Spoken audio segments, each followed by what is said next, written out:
అందరికీ నమస్కారం. నేను మీ దేవి. 'మిస్టర్ యారగంట్' 12వ భాగం.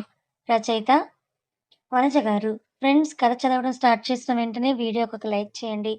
ఇదేంటి స్వప్న గారు, క్రిష్ గారు నన్ను దగ్గరికి రావద్దంటారు. మధ్యలో నేనేం చేశానండి? అంటుంది త్రిపదం. చూడు పదం పాప, అసలు నువ్వెందుకు క్రిష్ సార్ వెనక తిరగాలి? మాని అని స్వప్న అనడంతో, ఊహూ లేదు. లేదు లేదు. ఆయన వెనక వెళ్తుంటే బావుంది. ఆయనతో ఉంటే ఇంకా చాలా చాలా బావుంది అని చేతుల్లో ఉన్న బుక్స్‌ని గట్టిగా గుండెలకి అదుముకుంది పదం పాప. అప్పుడే పాప ఫోన్‌కి ప్రమోద్ కాల్ చేస్తాడు. ఫస్ట్ ఒకసారి కాల్ చేసినప్పుడు తను లిఫ్ట్ చేయలేదు త్రిపద. కానీ మళ్ళీ ఫోన్ వస్తూ ఉంటే లిఫ్ట్ చేయక తప్పలేదు తనకి. లంచ్ బ్రేక్ అవ్వడంతో క్యాంటీన్ మొత్తం కూడా కిక్కిరిసిపోయి ఉండటంతో తన క్లాస్‌కి వెళ్ళి మాట్లాడింది. "హలో, హలో త్రిపు, ఎలా ఉన్నావు? బాగున్నావా?" అని అడిగాడు ప్రమోద్ ఎక్సైటింగ్‌గా. దానికి త్రిపద, "బాగున్నాను బావగారు. మీరెలా ఉన్నారు? మీరు బాగున్నారా?" అని అడిగింది పదం. "నేను చాలా బాగున్నాను. మన పెళ్లి కోసం ఒక్కో క్షణాన్ని లెక్కపెడుతూ" అని ప్రమోద్ చాలా ఉత్సాహంగా అనడంతో సైలెంట్‌గా అతను చెప్పేది వింటూ ఉంది త్రిపద. "ఏంటి త్రిపు, ఏమీ మాట్లాడవు? నీకు ఏమీ అనిపించడం లేదా?" అని అడిగాడు ప్రమోద్. మళ్ళీ మౌనమే సమాధానమయింది త్రిపుర దగ్గర నుంచి. "హలో త్రిపు, ఉన్నావా?" అని అడిగాడు ప్రమోద్. "ఆ! బావగారు, ఇప్పుడే లంచ్ బ్రేక్ స్టార్ట్ అయ్యింది. నేను తర్వాత మీకు కాల్ చేయనా?" అని అడగడంతో, "సరే సరే, నేను యాక్చువల్లీ నువ్వు దసరాకొస్తున్నావేమో అడుగుదామని కాల్ చేశాను. లంచ్ చేశాక ఫ్రీ ఉంటే కాల్ చెయ్" అని చెప్పి ప్రమోద్ కాల్ కట్ చేస్తే బెంచ్ మీద పడిపోయింది పదం పాప. "ఓయ్ పదం పాప, ఎవరు ఫోన్‌లో అంత గాబరాగా క్లాస్‌కొచ్చేశావని స్వప్న అడిగితే, మా బావగారు స్వప్న గారండి" అని అంది పదం. "అక్క భర్త? కాదు, నాకు కాబోయే భర్త." "వాట్? అంటే?" అని స్వప్న షాకవుతూ ఉంటే, "నేను పుట్టినప్పుడే మా బావకిచ్చి పెళ్లి చేయాలని పెద్దలు ఫిక్స్ చేశారు స్వప్న గారు.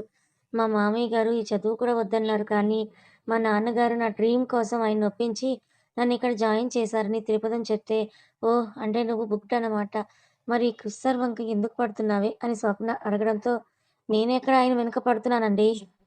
ఆయన వెనక వెళ్తున్నాను అంతే" అని చెప్పి లంచ్ బాక్స్ తీసుకొని బయటకి వెళ్ళిపోయింది త్రిపద, స్వప్నని కన్‌ఫ్యూజన్‌లో నెట్టేసి. సేమ్ సేమ్ బట్ డిఫరెంట్ లాగా వేలు తిప్పుతూ, "ఏమో చూద్దాం ఈ పాప ఎంతవరకు దారి తీస్తుందో" అని అనుకుంటూ తన ఎగ్ కర్రీ బాక్స్‌ని తీసుకొని పదంకి అర కిలోమీటర్ దూరంలో ఉన్న టేబుల్‌లో కూర్చొని కానించింది లంచ్ మన స్వప్న. తన బాక్స్‌లో ఉన్న పప్పుచారు కూడా పదానికి తినాలని అనిపించక బాక్స్‌ని క్లోజ్ చేసి ఒక్కతే హాస్టల్‌కి వెళ్ళిపోయింది.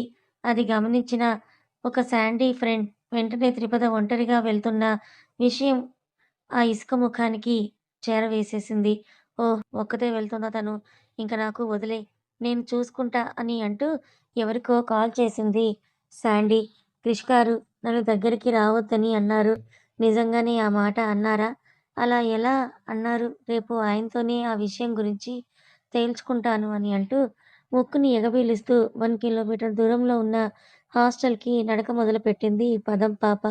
కొంచెం దూరం నడవగానే పాప, "కళావతి, కొంచెం ఆగు" అన్న పిలుపు వినపడడంతో, "ఎవరండి?" అని అంటూ తలెత్తి చూసింది త్రిపుర. ఈయనని ఎక్కడో చూసినట్టుందే అని అనుకుంటూ త్రిపద అలాగే చూస్తూ ఉంటే, "ఏంటి పాప, ఎవరా అని ఆలోచిస్తున్నావా? నేను గుర్తులేనా?" "అవును. నీ కాన్సంట్రేషన్ మొత్తం కూడా ఆ క్రిష్ మీద ఉంటే ఇక మమ్మల్నెక్కడ పట్టించుకుంటావులే" అని అన్నాడు శేఖర్. "చూడండి, ఆ! చూస్తూనే ఉన్నా. నువ్వే ఇంకా సరిగ్గా చూపించలేదు" అని శేఖర్ అనడంతో, "ఛీ! అని పక్కకి వెళ్ళండి. నేను నా రూమ్‌కి వెళ్ళాలని" అంది త్రిపద అసహ్యంగా చూస్తూ ముందుకి వెళ్ళిపోతూ ఉంటే, "రూమ్‌కే వెళ్దువు, కాకపోతే నీ రూమ్‌కి కాదు, నా రూమ్‌కి" అంటూ శేఖర్ త్రిపద వంక చూస్తూ చెప్పడంతో ముందు కొంచెం విషయం అర్థమయ్యి భయం వేసినా ధైర్యం తెచ్చుకొని శేఖర్‌ని లాగిపెట్టి ఒకటి పీకింది త్రిపద. దాంతో ఇగో హర్ట్ అయిన శేఖర్, "ఏంటే నార్మల్‌గా మాట్లాడుతూ ఉంటే అంత రెచ్చిపోతున్నావు? నిన్ను ఇలా కాదు" అని అంటూ భుజం మీద డ్రెస్ పట్టుకొని లాగాడు. దాంతో త్రిపద బలహీనురాలు అయ్యి కళ్ళల్లో నీళ్లు తిరిగాయి. "వదిలేయండి ప్లీజ్" అని కొంచెం రిక్వెస్టింగ్‌గా అడగటంతో, "ఇందాక తెగ నీల్గావు కదా! ఇప్పుడు నిన్ను ఎవరు కాపాడలేరు" అని అంటూ త్రిపదిని తన కారులోకి లాగబోయే అంతలో శేఖర్ షర్ట్‌ని పట్టుకొని కొంచెం గుంజేసింది ఒక చెయ్యి. షాకయ్యి ఆ మనిషిని చూసింది పదం పాప. ఏడుస్తూ ఇంటికి వచ్చిన మహితని చూసి కంగారుగా "మహిత ఏమైందమ్మా?" అని అంటూ అడిగారు శాస్త్రి గారు. జరిగింది మొత్తం కూడా చెప్పి, "మామయ్య గారు నన్ను తిట్టారని నాకేమీ బాధ లేదు నాన్నగారు. కానీ ఆ పని అంతా కూడా చేస్తే మళ్ళీ అత్తయ్య గారికి జ్వరం వస్తుంది కదా అని నేను చిన్నప్పటి నుంచి మామయ్య గారిని చూస్తూనే ఉన్నా కానీ మీరు ఉన్నంత మెచ్యూర్డ్‌గా ఆయనెందుకు ఉండరు నాన్నగారు?" అని బాధగా అడిగింది మహిత. "ఏంటే అంటున్నావు మా అన్నయ్యని అనేంత పెద్దదానివైపోయావా నువ్వు?" అని అంటూ శ్యామల గయ్యిమనడంతో, "నిజంగా నీకు మీ అన్నయ్య మీద అంత ప్రేమ ఉంటే కమలని చూసుకోవడానికి నువ్వే వెళ్ళొచ్చు కదా!" "మరి శ్యామల" అని శాస్త్రి గారు అనడంతో, "ఎందుకు ఆ జ్వరం నాకు అంటుకోవడానికా?" అని లోపలికి వెళ్ళిపోయింది శ్యామల. తల్లిని చూసి మహితకి కోపం ముంచుకొస్తూ ఉంటే, వెంటనే తన రూమ్‌కి వెళ్ళి ప్రమోద్‌కి కాల్ చేసింది మహిత. ఇందాక తెగ నీలిగావు కదా! ఇప్పుడు నిన్ను ఎవరు కాపాడలేరంటూ త్రిపదని తన కారులోకి లాగబోయేంతలో శేఖర్ షర్ట్‌ని పట్టుకొని కొంచెం గుంజేసింది ఒక చెయ్యి. షాకయ్యి ఆ మనిషిని చూసింది పదం పాప. క్రిష్ అని ఆ శేఖర్ అరవడంతో త్రిపద, క్రిష్ వెనక్కి వెళ్ళిపోయింది. క్రిష్‌ని అక్కడ చూసి గుండెకాయ కడుపులోకి తెచ్చుకున్న శేఖర్ త్రిపద మీద నుంచి చెయ్యి చాలా వెనక్కి తీశాడు. దానికి కారణం క్రిష్ శేఖర్ గాడిని ఆయువు ఆగేలా మెడ గుంజడమే. తన వెనక వెళ్ళమని ఎవరు చెప్పారు నీకు? అని క్రిష్ బేస్ వాయిస్‌తో అడగగానే, లేదు లేదు ఎవరు చెప్పలేదని అన్నాడు శేఖర్. క్రిష్ తన పట్టు ఇంకా బిగించడంతో చెప్తాను శాండీ అని అంటూ కళ్ళు తేలేయడంతో అతన్ని చూసి భయపడిన పదం క్రిష్ దగ్గరికి వచ్చి, క్రిష్ గారు అతను చనిపోయేలాగున్నాడు వదిలేయండి ప్లీజ్ ప్లీజ్ అనడంతో త్రిపదం భుజం పట్టుకున్న శేఖర్ చేతిని విరిచేసి, నిన్ను వెళ్ళమన్న వాళ్ళకి చెప్పి ఇంకోసారి ఇది రిపీట్ అయితే వాళ్ళు ఇంకా లైఫ్‌లో కాలేజీకి రాలేరని చెప్పి త్రిపద వంక చూసి శేఖర్‌ని వదిలేశాడు క్రిష్. హమ్మయ్య! అన్న ఫీలింగ్ కలిగిన పదం చేతిలోని బాక్స్‌ని చూస్తూ అంటే పాప బ్యాగ్ కూడా తీసుకురాకుండా బాక్స్ పట్టుకొని ఎండలో వచ్చేసిందన్నమాట. అన్నం మొత్తం అలాగే ఉండడంతో క్యాబ్‌ని బుక్ చేశాడు క్రిష్. అది రావడంతో క్రిష్ పదం వంక చూస్తే, "నన్ను మీ వెనక రావద్దన్నారుగా నేనెందుకు మీతో పాటు రావాలి?" అని తనలోని పెంకితనాన్ని కూడా బయటకు తీసింది పదం పాప. "ఏయ్ ముద్దపప్పు ఓవర్ యాక్షన్ చేస్తూ తీసుకెళ్ళి కేఎఫ్‌సీలో వదిలిపెడతా. వచ్చి క్యాబ్ ఎక్కు" అని అంటూ క్రిష్ అనడంతో మూతి మీద 2 చేతులు వేసుకొని గప్‌చుప్‌గా వచ్చి క్యాబ్ ఎక్కింది పాప. కనీసం క్రిష్ ఎక్కడికి తీసుకువెళ్తున్నాడని కూడా అడగకుండా, "ఎందుకు? ఆ జ్వరం నాకు అంటుకోవడానికా?" అని లోపలికి వెళ్ళిపోయింది శ్యామల. తల్లిని చూసి మహిత కోపం ముంచుకొచ్చింది. వెంటనే తన రూమ్‌కి వెళ్లి ప్రమోద్‌కి కాల్ చేసింది. "వీళ్ళు త్రిపద, క్రిష్‌ల కంటే ఒక పూట ముందున్నారు గమనించండి." తీరిగ్గా 4 రింగుల తర్వాత ఫోన్ లిఫ్ట్ చేసిన ప్రమోద్‌ని వేసుకుంది మహిత. "అసలు మీ నాన్నగారు మనిషేనా? ఎందుకలా ఉన్నారు? కొంచెం కూడా నాగరికత తెలియకుండా చాలా చాదస్తంగా ఉన్నారు. మా అక్క మీ ఇంటికొచ్చి ఏం సుఖపడుతుంది? నాకు డౌట్‌నే మీరు కూడా ఇంతే" అని అంటూ మహిత అర్థం పర్థం లేకుండా తలా తోక లేకుండా మాట్లాడుతూ ఉంటే, "ఏ కోతి మొఖమా! అసలేం జరిగిందే? ఎందుకు మా నాన్నని అంటున్నావని?"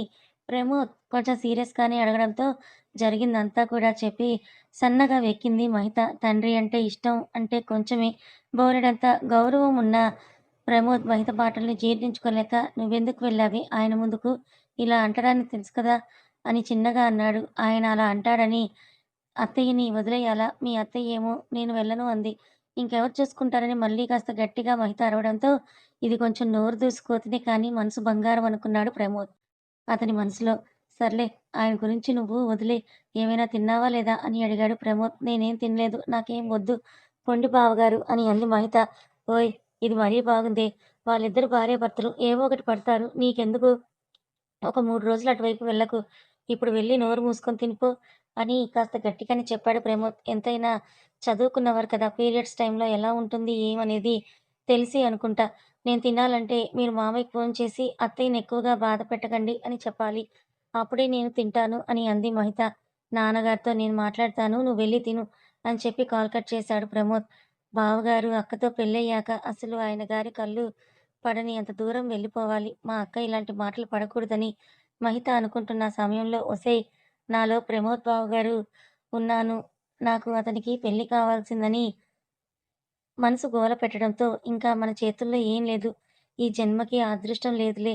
నువ్వు గమ్మున ఉండి నన్ను గమ్మున పెట్టు. ఇది నాన్నగారి పరువుకు సంబంధించిన విషయం అని దానికి గట్టిగా సమాధానం చెప్పి తినాలని లేకపోయినా 4 ముద్దలు బయట తిని తన రూమ్‌కి వచ్చి డోర్ క్లోజ్ చేసి డైరీ ఓపెన్ చేసిన మహిత ఎప్పటికో నిద్రమ్మని ఆహ్వానించింది. త్రిపద మధ్యాహ్నం కాల్ కట్ అయితే రేత్రి ఫోన్ చేస్తా అని చెప్పిన ప్రమోద్ ఆ పనిని రేపటికి వాయిదా వేసుకొని శర్మ గారికి కాల్ చేశారు. అప్పటికాయన తినేసి కంచాన్ని పక్కకు జరిపి, వాల్ కుర్చీలో కూర్చొని ఏదో లోకాభిరామాయణం ఆలోచించుకుంటున్నారు. ఈసారి ఆయన ఫోన్‌ని మోగడంతో లిఫ్ట్ చేసి హలో అని అన్నారు. హలో నాన్నగారు ఎలా ఉన్నారు? అని వినయంగా అడిగాడు ప్రమోద్. అందరం క్షేమంగానే ఉన్నాం. నువ్వు బానే ఉన్నావని అనుకుంటున్నాను అన్నారు శర్మగారు. నేను బాగున్నానని కూడా ఈయనే ఫిక్స్ అవుతారా అని అనుకుంటూ అమ్మ ఎలా ఉంది నాన్నగారు అని అడిగాడు. సాయంత్రం మాట్లాడినా ఏమీ తెలియకుండా కొంచెం జ్వరం వచ్చింది. ఇప్పుడు తనకి బాగానే ఉంది. ఏంటి ఈ సమయంలో కాల్ చేశావు అని అంటూ అడిగారాయన. అదేం లేదు నాన్నగారు. అమ్మతో మాట్లాడదామని చేశాను. అమ్మని విశ్రాంతి తీసుకోమనండి. కొన్ని రోజులు ఆరోగ్యం బాగోలేకపోతే ఎవరైనా పనివాళ్ళని పురమాయించండి అని అన్నాడు ప్రమోద్. చాలా ఎక్కువనే మాట్లాడుతున్నాడు సుపుత్రుడు. కాస్త ఉష్ణోగ్రత ఎక్కువయ్యి జ్వరం కాసింది అంతే తప్ప ఇంకేం అవ్వలేదులే. అయినా అలసిపోవడానికి మీ అమ్మ పనికేమీ వెళ్ళడం లేదు కదా! ఇంటి పని, వంట పని మాత్రమే తను చేస్తోంది అని చెప్పారు శర్మగారు. ఉఫ్! ఇంతో ఏవైనా ఇలాంటివి చెప్పడం నా వృధా ప్రయాస అని అనుకుని ఇంకాసేపు మాట్లాడి కాల్‌ని కట్ చేశాడు ప్రమోద్. శర్మగారు మాత్రం కొడుకు వచ్చిన ప్రమోషన్‌కి, ప్రమోద్‌కి, త్రిపదికి ఎంత తొందరగా ముడిపెట్టాలి అని ఆలోచిస్తున్నారు. ఏయ్! ముద్దపప్పు ఓవర్ యాక్షన్ చేస్తే తీసుకెళ్ళి కేఎఫ్‌సీలో వదిలిపెడతా వచ్చి క్యాబ్ ఎక్కు అని క్రిష్ అరవడంతో మూతి మీద 2 చేతులు వేసుకొని గప్‌చుప్‌గా వచ్చి క్యాబ్ ఎక్కింది పాప. కనీసం క్రిష్ ఎక్కడికి తీసుకెళ్తున్నాడని కూడా అడగకుండా క్యాబ్ ఒక ప్లేస్‌లో ఆగడంతో దాన్ని చుట్టుపక్కల లేని జనసంచారానికి భయపడకుండా ఇక్కడికెందుకు తీసుకొని వచ్చారు క్రిష్ గారు అని అంటూ అడిగింది పదం. క్యాబ్ ఫేర్‌ని ఇస్తూ ఆవకాయని అప్పడం చేద్దామని అని చెప్పాడు క్రిష్. ఆవకాయతో అప్పడాలా? మినప్పిండితో కదా క్రిష్ గారు అప్పడాలు చేసేది అని అంది పదం అమాయకంగా. అప్పడం అంటే నలిపేద్దామని. నా వెనుక తిరగొద్దు అంటే వేస్తున్నావు కదా! అందుకే నిన్ను రేప్ చేద్దామని ఇక్కడికి తీసుకొచ్చాను. నీకంటే ముందు మరో ముగ్గురు అమ్మాయిల్ని కూడా ఇలాగే చేశా అని చెప్తాడు క్రిష్ బాబు. పదం రియాక్షన్ ఎలా ఏమంటారు? నేను నమ్మేశాను. నమ్మే మాటలు చెప్పని క్రిష్ గారు అంటే నమ్మవా? అని క్రిష్ ఒక ఐబ్రో రైజ్ చేసేసరికి నిజంగానా క్రిష్ గారు? అవును. లోపలికొస్తావా? రావా? ఇప్పుడే చెప్పు నీ ఇష్టం అని క్రిష్ అడిగేసరికి మీరు మరి మీ గురించి మీరే నెగెటివ్‌గా ఎందుకు చెప్పుకుంటున్నారు క్రిష్ గారు అని చెప్పి లోపలికి వెళ్ళింది పదం. ఏంటి ఈ అమ్మాయి ఇన్ని చెప్పినా కూడా ఇంకా భయపడకుండా లోపలికి వెళ్ళిందనుకుంటూ క్రిష్ కూడా పదం వెనకే తన విల్లాలోకి అడుగుపెట్టాడు క్రిష్ బాబు. ఎవరిది క్రిష్ గారు ఈ ఇల్లు? చాలా బావుందని త్రిపద అడుగుతూ ఉంటే ఇది ఇల్లు కాదు విల్లా అని చెప్పాడు క్రిష్ బాబు. అదే చాలా బావుంది. సిటీకి దూరంగా చాలా ప్రశాంతంగా ఉంది క్రిష్ గారు అంటూ చుట్టూ చూస్తూ పదం చెప్తుంటే ఇంకా నమ్మలేకపోయాడు క్రిష్ బాబు. నాకు తెలిసి మీరు ఈ ఇల్లు అదే ఈ విల్లా సొంత డబ్బులతో కట్టించుకొనుంటారు కదా! అందుకే ఇది మీ అభిరుచులకు తగ్గట్టుగా ఉంది. అని లోపలికి వెళ్ళగానే తనకి పెద్ద కృష్ణుడి బొమ్మ ప్రత్యక్షమైంది. హాల్ మధ్యలో దాన్ని చూసి మైమర్చిపోయి అలాగే చూస్తూ ఉంది త్రిపద.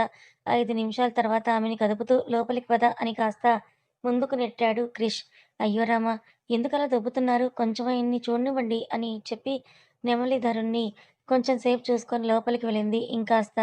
కానీ ఈ గ్యాప్‌లోనే క్రిష్ కనపడకపోవడంతో ఓపెన్‌లో ఉన్న కిచెన్ చూసింది. కనబడలేదు. ఇంకెక్కడున్నారు క్రిష్ గారు అనుకుంటూ వెళ్లి ఒక రూమ్ డోర్ ఓపెన్ చేసింది త్రిపద. అక్కడ కనిపించిన దానికి షాక్ అయిపోయింది త్రిపద. మరుసటి రోజు తనకి 4గో రోజు అవడంతో అంతగా స్టమక్ పెయిన్ లేకపోవడంతో తన క్యారేజ్‌గా టొమాటో రైస్ చేసుకొని కాలేజ్‌కి బయలుదేరింది మహిత. తన కాలేజ్ శర్మగారి ఇంటి నుంచి వీళ్ళకి దగ్గరవుతుంది కానీ శర్మగారు తనని దరిదాపుల్లో కూడా రావద్దన్నారు కదా! ఊరంతా ఒక చుట్టు చుట్టి శర్మగారింటికి కనపడకుండా కమల గురించే బాధపడుతూ కాలేజీకి చేరుకుంది మహిత. తన ఫ్రెండ్స్ అందరూ ఏం రాలేదని పలకరిస్తున్నా కూడా తనకేం పట్టనట్టుగా క్లాసెస్‌లో వినడంలో బిజీ అయిపోయిన మహితకి కాసేపటికి గుర్తొచ్చింది ప్రమోద్ డైరీ. అర్జెంట్‌గా బావ దసరాకొచ్చేలోపు నేను డైరీ చదివెయ్యాలి. ఎల్లుండి మామయ్య గారు గుడికి వెళ్ళినప్పుడు ఎలాగైనా డైరీని కొట్టేయాలనుకుంది మహిత. ఇంతకీ మీకు ఎవరి పేరు నచ్చింది? ప్రమోద్, మహిత లేదా క్రిష్, త్రిపద? ఎవరి పేరు నచ్చిందో తప్పకుండా కామెంట్ చేసి చెప్పండి. కథ నచ్చితే లైక్ చేయండి. Thank you so much for watching.